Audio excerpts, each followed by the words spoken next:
En de Seinmenke is voor het vervaar ieder jaar uit Utrecht en immers dat heel actief is voor de week, voor de omgeving, voor de gemeenschap. En Dredig altijd dankjewel voor het feit dat je dat ooit bedacht hebt.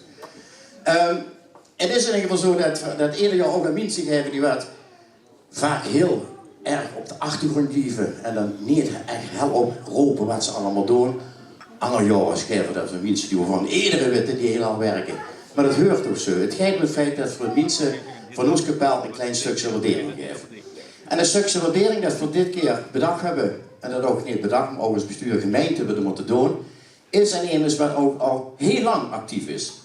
Niet gisteren, niet eergisteren, maar misschien wel bijna 74 jaar actief is. Van kleine jong groot geworden en nog altijd kleine jong gebleven. Hij had altijd gedaan dingen voor zichzelf, maar ook voor zijn anderen. Maar uiteindelijk hij deed hij ook altijd voor zijn gezinnen. Dat is wat ook altijd gewaardeerd wordt.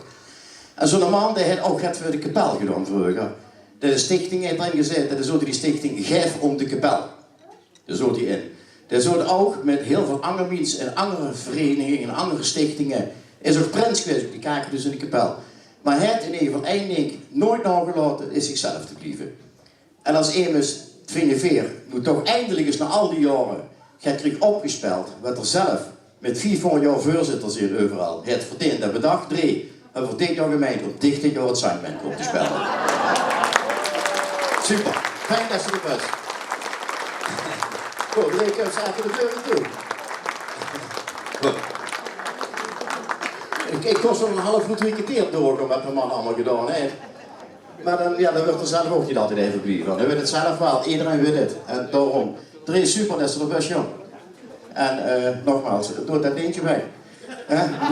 Ik heb je broer durven zeggen, dat geld doen we ook hier.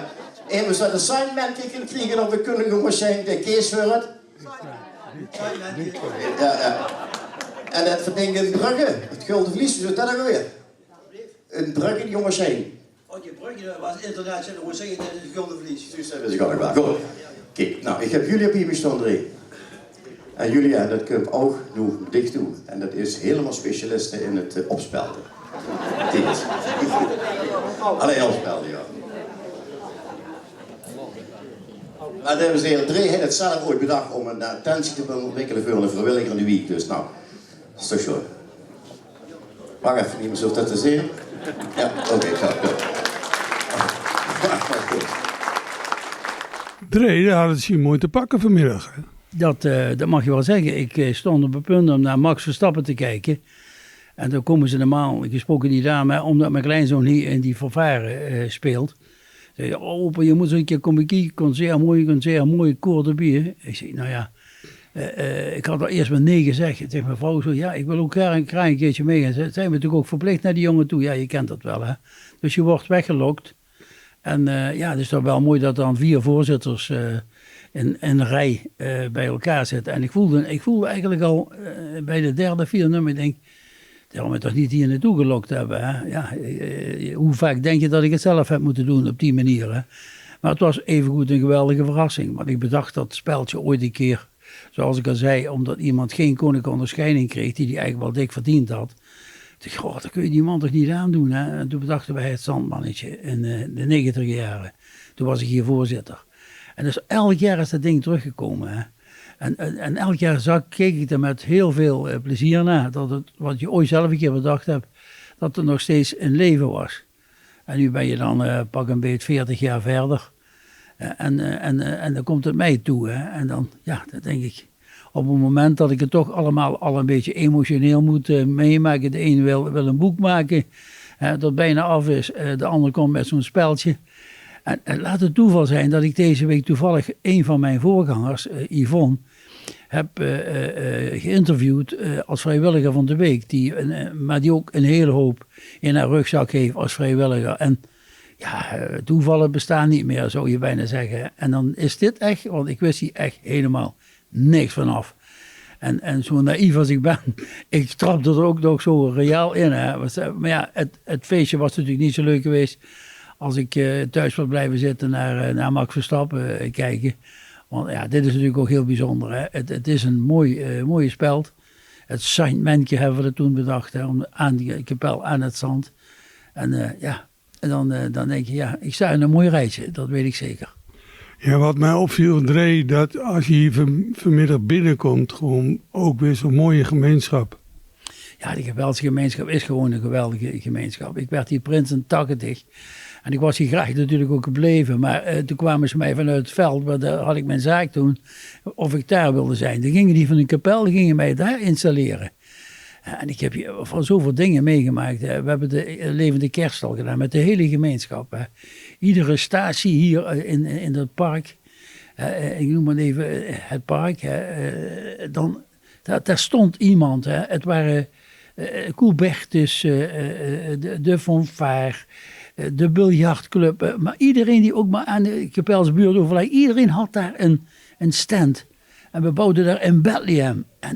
En er was een kindje wat daar lag in de levende kerststal. Dat we nog dachten, oh, de levende kerststal. Is dat kindje ook wel gedoopt? En dan moesten we ook, want je kan toch niet een Jezuskindje in de kerststal leggen die niet gedoopt was. Maar keken we allemaal niet naar. En dat kon alleen naar de kapel. En de kapel kan zoveel dingen. En dat is van oudsher natuurlijk zo. En dat, ja, als je dan hier in die gemeenschap zit en iets doet. Ik doe al, weet ik veel, 25 jaar of zoiets de herenzitting presenteren. Ja, dan vind je ook weer diezelfde band en diezelfde cohesie met die mensen. Dan begin je 's morgens samen nuchter en als het afgelopen is, ga je samen een beetje beschonken naar huis toe. En dat hoort ook bij de herenzitting, maar dat hoort bij de verbinding met de mensen. En als je hier ziet die zaal helemaal vol zit met mensen. Heb je ook gehoord, die muzikanten, 65 jaar erbij, 60 jaar erbij, nee, maar dat 50 jaar niet, erbij. maar dat niet alleen, ook hele mooie kwaliteit, hele goede kwaliteit. Ja, maar goede kwaliteit. Maar die fanfare is ook een verbinding. Hè. Mijn kleinzoon speelt erin. Bij wijze van spreken zit ook al in diverse commissies. Bestuur, geloof ik, als jongere. Dan denk ik, ja jongens, dat is toch geweldig als je daar ook nog iets kan doorgeven. Maar dat iemand 65 jaar muzikant is bij een gezelschap. Dat betekent nog wat. Bij een fanfare die bestaat 125 jaar, geloof ik. Hè. Dan ben je de helft van de tijd daar al muzikant van. Mooi, dus dat is mooi. Het is gewoon een prachtige, en het is ook een heel mooi concert.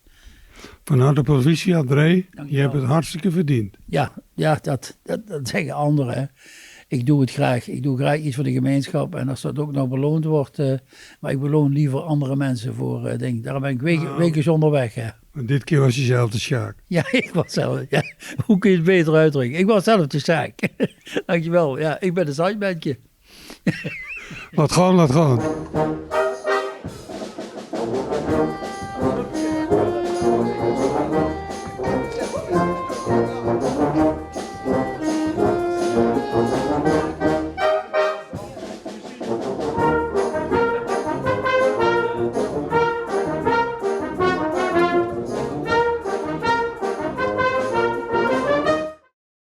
Deze uitzending wordt mede mogelijk gemaakt door Kampeerwinkel Roermond en Oomktime Roermond.